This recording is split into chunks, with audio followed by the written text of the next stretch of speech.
मराठा समाजाला आरक्षण मिळू नये म्हणून उपमुख्यमंत्री देवेंद्र फडणवीस प्रयत्न करत असल्याचा आरोप करत मनोज जरांगे थेट मुंबईच्या दिशेने निघाले आहेत। जरांगेंच्या याच आंदोलनाच्या पार्श्वभूमीवर जालना जिल्हा प्रशासनाने मोठा निर्णय घेतलाय। जालना जिल्ह्यातील अंबड तालुक्यात थेट संचारबंदी लागू करण्याचे आदेश प्रशासनाने काढले आहेत। त्यामुळे या परिसरात आता मराठा आंदोलकांना मनाई असणार असल्याची माहिती पोलिसांकडून मिळत आहे। मनोज जरांगे सध्या भांबेरी गावात असून त्या ठिकाणी मोठ्या प्रमाणात मराठा आंदोलक एकत्रित येत असल्याने प्रशासनाने हा निर्णय घेतला असल्याचे बोलले जात आहे।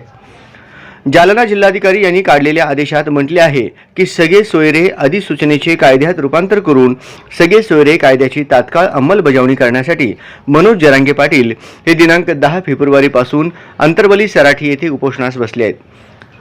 सदरील मागणीस पाठिंबा देण्यासाठी जिल्ह्यातील विविध भागात आंदोलन उपोषण चालू आहे।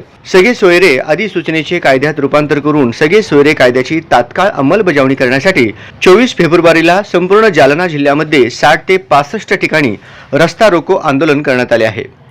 मनोज जरांगे पाटील यांनी दिनांक 25 फेब्रुवारी रोजी अंतरवली सराठी येथे मराठा समाजाची आंदोलनाची पुढील दिशा ठरविण्यासाठी घेतलेल्या बैठकीमध्ये या पुढील आंदोलन मुंबई येथे करणार असल्याचे तसेच त्यासाठी मुंबई येथे जाणार असल्याचे बैठकीमध्ये जाहीर केले आहे।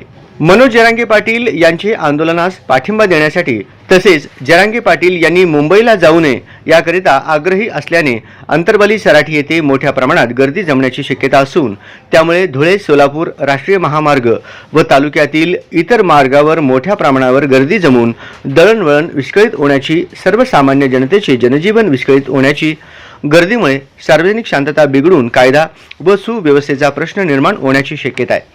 त्यामुळे संपूर्ण अंबड तालुक्यात संचारबंदीचे आदेश लागू करण्याचा निर्णय घेण्यात आला आहे। तसेच सदरील संचारबंदी आदेश दुकाने आस्थापना यांनाही लागू राहतील। कोणत्याही प्रकारचे शस्त्र ज्वलनशील पदार्थ स्फोटके सोबत बाळगता येणार नाहीत।